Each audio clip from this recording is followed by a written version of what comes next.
Sejam bem-vindos. Fique agora com o programa Espiritismo em Nossas Vidas com Wagner Ideale, sempre com temas que estão ligados ao nosso dia a dia. Olá pessoal, sejam todos bem-vindos ao nosso programa Espiritismo em Nossas Vidas e hoje nós estamos adentrando a 20ª reunião, 20ª aula, 20º encontro sobre as obras de André Luiz. E hoje nós vamos conversar um pouco sobre o livro Sexo e Destino. Claro, esse livro não trata só da sexualidade, mas é o ponto central do livro, mas ele ataca outras problemáticas da espiritualidade inferior. Muito interessante. É um livro denso, esse livro é um dos primeiros em que o André Luiz psicografa através do Chico e do Valdo Vieira. A primeira parte desse livro é de autoria de Valdo Vieira, a segunda parte desse livro é de autoria do nosso querido Chico. Como sempre falamos, vamos repetir, se você, por exemplo, achou esse livro interessante, chamou a atenção, vamos ler o livro, vamos obter o livro e vamos ler, porque a leitura do livro é infinitamente mais profundo e mais interessante do que as minhas palavras. Eu vou aqui trabalhar num contexto mais básico, mais superficial. Esse livro, então, vai trabalhar muito a importância do equilíbrio, da responsabilidade e tudo que envolve sexualidade e comportamento. O livro tem...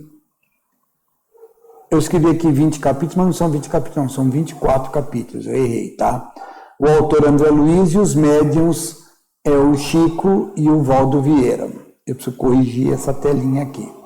Bom, vamos começar a fazer algumas considerações. Primeiro, logo no início do livro, existe uma prece de Emmanuel muito bonita. A introdução do livro é do próprio André Luiz. O próprio André Luiz fez a introdução desse livro. A primeira parte, como eu disse, é Valdo Vieira, a segunda parte é do Chico. Vamos lá, primeira parte. Capítulo 1. André Luiz reflete sobre os desdobramentos subsequentes das encarnações e registra que o nosso passado remoto descansa nos poros da memória. Na nova situação, desencarnados, surgem angústias, conflitos. Então, tudo que nós vivemos numa vida está gravado dentro de nós. Quando nós chegamos à espiritualidade, nós não temos mais a estrutura física. Nós somos o que nós realmente somos. Nós somos a nossa consciência. Nós somos aquilo que a gente pensa. Nós somos aquilo que a gente realmente é. E aí, para muitos, é um sofrimento. Para outros, é uma alegria. Para outros, é mais ou menos um pouco de sofrimento, porque tem coisas desajustadas, mas também são momentos de alegria, pois ter conquistado alguns valores profundos em suas almas. Aí o capítulo 2, eles não têm título, esse capítulo, esse livro aqui, na verdade ele é uma história, né? Como os outros eram divididos em capítulos. Aqui também, mas eles não têm um título. Eles têm assim, um assunto interpenetra com o outro. Um doente prestes a desencarnar relembra a infância e a morte do pai que tanto ama. Encontramos nesse capítulo mais uma referência à medicina do futuro com diagnósticos mais precisos, pois os exames chegarão no perispírito do ser. Isso está gravado. No futuro, hoje, a medicina não acredita em espírito nem tampouco em perispírito. A medicina oficial, ela nem tem como acreditar, porque ela não tem como comprovar. Mas com a evolução, as coisas vão ficando mais claras. Aquilo que para nós hoje é uma coisa fantástica, a mediunidade é uma coisa natural, não tem nada demais. Os espíritos, espírito não tem nada demais. Para muitas pessoas ainda é motivo de coisa de filme de terror, né? Falar em espírito. E nós que estamos envolvidos com o contexto da doutrina espírita, com o contexto da espiritualidade, sabemos que isso não tem nada demais. É uma continuação da vida, é uma característica normal. Sim, nós estamos num momento ainda difícil de assimilar tudo isso, mas aos poucos vamos assimilando. Por isso, nesse capítulo 2, ele está falando de um doente prestes a desencarnar, que começa a relembrar a infância, uma série de coisas. E ele fala nesse capítulo da intervenção dos espíritos nesse ser que vai começar o processo de desencarnação, ele vai falar que no futuro a medicina tende a avançar muito, e avançou. Da época que esse livro foi escrito até os dias de hoje, a medicina já avançou muito, mas tende a avançar muito mais quando ela fizer os seus exames direto no perispírito. Porque nós temos enraizado no perispírito valores que a gente não consegue entender agora. De repente surgir um problema lá na frente. Por enquanto a ciência pensa assim, mas está lá na estrutura dos seus genes, né, dos seus cromossomos, alguma coisa que vai explodir, uma bomba relógio que vai explodir com a idade X. E pode ou não explodir, porque vai depender também quais são as ligações com o mundo espiritual, com o nosso perispírito. Somos acompanhados de perto pelos desencarnados aos quais nossa vida e atos se entrelaçam. Ao ser perguntado, ao ser perguntado, os espíritos responderam a Kardec, quando Kardec faz assim: os espíritos interferem em nossas vidas? E os espíritos dizem, muito mais do que vocês imaginam. Então, um marido situa a amante como enfermeira da esposa doente. O sogro desencarnado testemunha esse doloroso quadro, a qual se desespera e sofre. Então, agora o livro começa a ficar um pouco pesado, mas é uma realidade. O marido, ou seja, com outro caso, o marido infiel é sincero com o amante, porém a amante é calculista. Ela já está arrumando algum jeito de arrumar confusão para ele.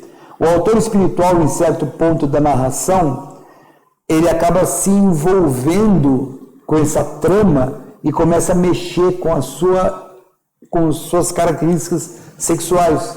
O próprio André, ele começa a acompanhar aquele movimento todo e os guias falam, para aí, você está aqui para estudar, não para compartilhar com eles, querendo mostrar que mesmo espíritos que estão num processo de reajuste, a qualquer momento a gente pode, vamos usar esse termo, cair, nos deixar levar por sentimentos desequilibrados, por comportamentos talvez doentios.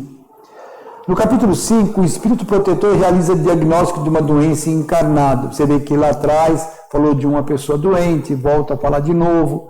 Ao toque fraterno de um espírito elevado, o encarnado descerra as cortinas da mente e se autobiografa.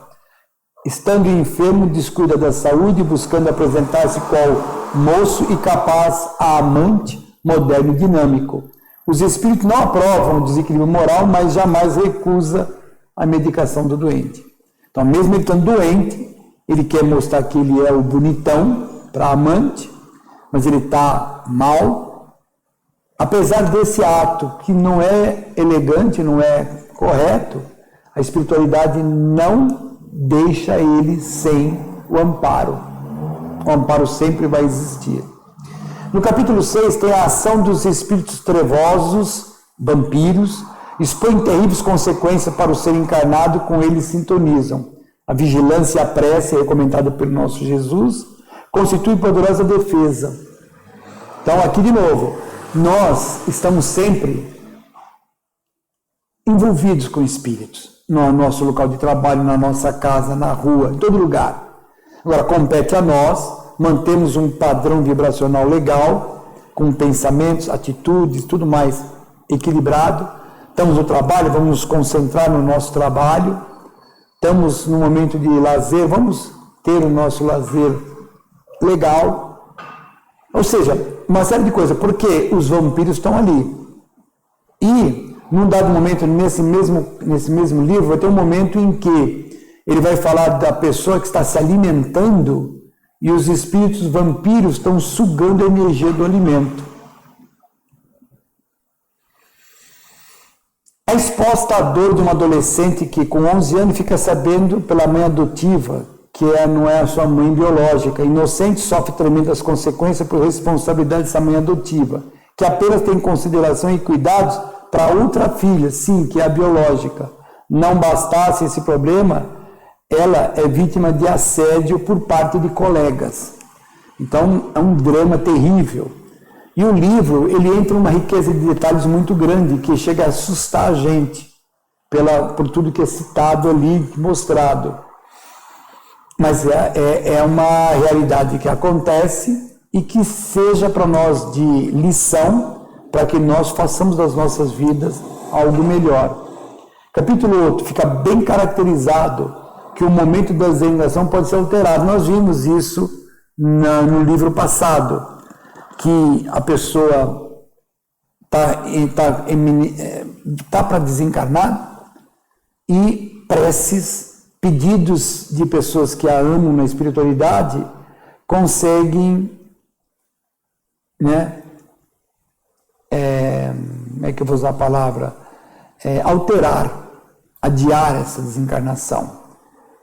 E aquilo foi, a possessão partilhada ocorre quando dois espíritos, um encarnado e outro desencarnados, enrodilham-se reciprocamente, em sintonia, ambos com idêntico propósito infeliz. Outra situação, nesse mesmo livro, que fala, nesse mesmo capítulo, que fala de uma pessoa que foi postergada a sua desencarnação, fala de dois espíritos, um encarnado e outro desencarnado, e os dois têm os mesmos propósitos infelizes, e eles se juntam. O encarnado não sabe que ele está se juntando com o espírito. Ele só sabe que ele está a fim de aprontar, de fazer coisa errada. E ele vai fazer, e ele está tendo o suporte desse espírito sofredor.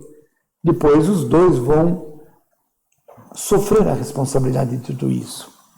Capítulo 9. Nesse capítulo relata o diálogo entre cônjuges que não se toleram, ambos disfarçando os sentimentos.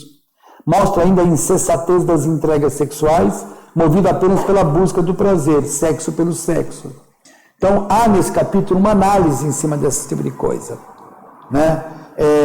Não estamos aqui pontuando o que é certo e o que é errado, pois nós não temos capacidade para tal. Nós estamos colocando a necessidade do equilíbrio em todos os nossos atos. Sexo é uma coisa maravilhosa, é uma coisa de Deus, uma coisa fantástica, que é uma oportunidade que nós temos, mas é necessário que tenhamos equilíbrio, responsabilidade, e a maioria de nós não tem, e isso causa dor, problemas para as pessoas. Mas é bacana que a gente esteja vendo isso e que a gente tome rumos, comportamentos que seja bom. Capítulo 10. A prece de uma filha que está encarnada em dificuldades, existência, traz à presença o espírito da sua mãe, que, embora suicida, vem amparada por... Olha só, a menina está encarnada, está sofrendo muito, está uma coisa terrível, que é aquela menina do outro capítulo, que ela é adotiva, e ela ora pela mãe dela, e a mãe dela se suicidou. Mas mesmo sendo suicida, mesmo estando com problema, ela vem amparada por um espírito bondoso, ajudar a filha. E quantas mães na espiritualidade, com as suas dificuldades, ajudam os seus filhos aqui. Como dizia o Chico, a prece de uma mãe arrebenta as portas do céu.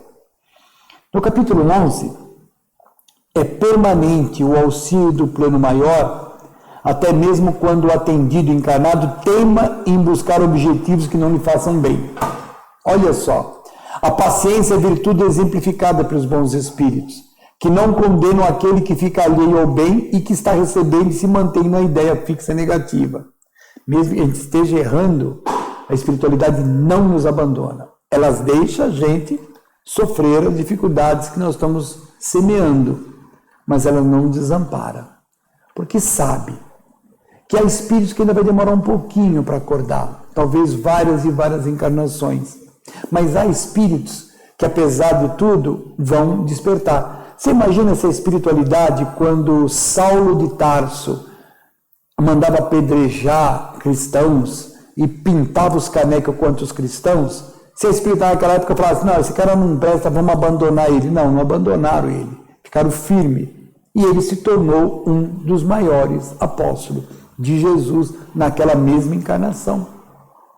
Você imagina se a história está correta? Não sei se a história está correta. Tudo hoje em dia a gente tem que ficar, né? Com relação a Madalena, que tinha um tipo de vida e com o conhecimento com Jesus ela mudou sua vida, a espiritualidade nunca abandonou. Isso são dois ícones da cristandade. E os milhões e milhões e milhões de pessoas que a gente não conhece, que também passam por essa situação. Capítulo 12, André Luiz requereu concessão de estágio para observação e estudo por 2 anos em um instituto dedicado à reeducação via psicologia sexual. Um pai dedicado, desencarnado, recebe permissão para estagiar no mesmo instituto, onde ele era recolhido assim que desencarnou. Pois é, um outro pai adotivo desvaira-se em infeliz paixão pela filha adotiva, arma de situações traiçoeiras, sempre acompanhado do seu obsessor. Então a gente está vendo uma situação também bastante complicada. No capítulo 13. Nesse capítulo é apresentado como o espírito consegue mudar a sua aparência. Isso aqui é interessante.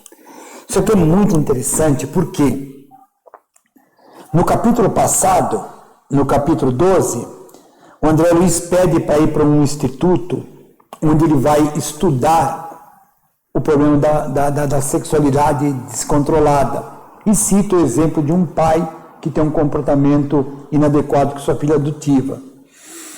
Difícil, uma coisa bastante pesada, mas é para o nosso aprendizado. E o André Luiz fica fazendo esse estágio, aprendendo sobre sexualidade humana, que é algo extremamente profundo. Aí o livro vai para um outro capítulo, capítulo 13, falando sobre como que, a partir de um certo momento, o espírito tem condições de mudar sua apresentação.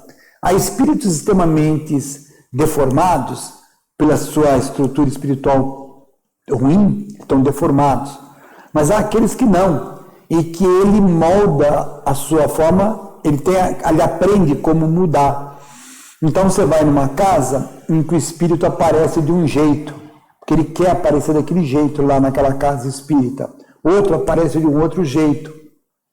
Então, não se iludam de que aqueles espíritos que aparecem, por exemplo, numa tenda de Umbanda, de uma forma muito simples, muito popular, aquela coisa toda, que por trás daquele espírito tem um espírito de muita envergadura, um espírito de uma evolução espiritual muito grande. Só que ele chega ali, ele se coloca numa posição muito simplória, vamos falar assim, para não ofender as pessoas, para se igualar com a pessoa e poder transmitir um recado. Mas muitas vezes são espíritos de muita luz. Não se iludam. Capítulo 14, nesse capítulo vamos ver espíritos amigos que promovem vários ajustes e desencadeiam providência objetando de impedir um suicídio. O capítulo 14 fala justamente de um grupo de espíritos que vão a um local onde há alguém que quer se tirar a vida. E a luta deles para que isso não aconteça. Às vezes eles logram êxito, às vezes não. Eles fazem uma acupuntura magnética no plano espiritual, que é interessante. Sacrifício de um orientador espiritual desencarnado em atividade nas esferas superiores, no afã de ajudar uma jovem encarnada. Não encontra ressonância nem mesmo a partir dela própria, porque ela quer se matar, ela não está feliz. E aí ele lá de cima, ele está procurando ajudá-la. Mas a força do amor é o suprimento infalível para os momentos tristes, superando as dificuldades, maior que seja.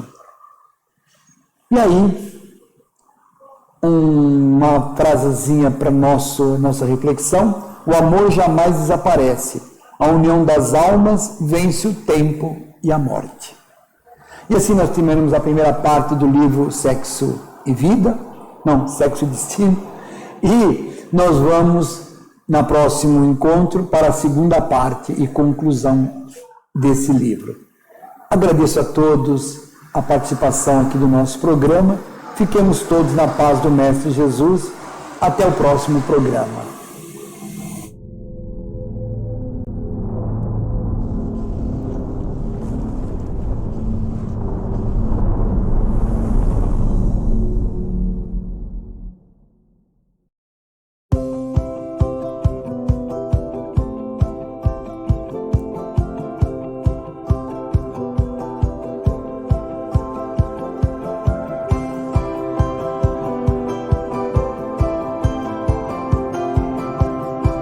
Você assistiu o programa Espiritismo em Nossas Vidas, com Wagner Ideale.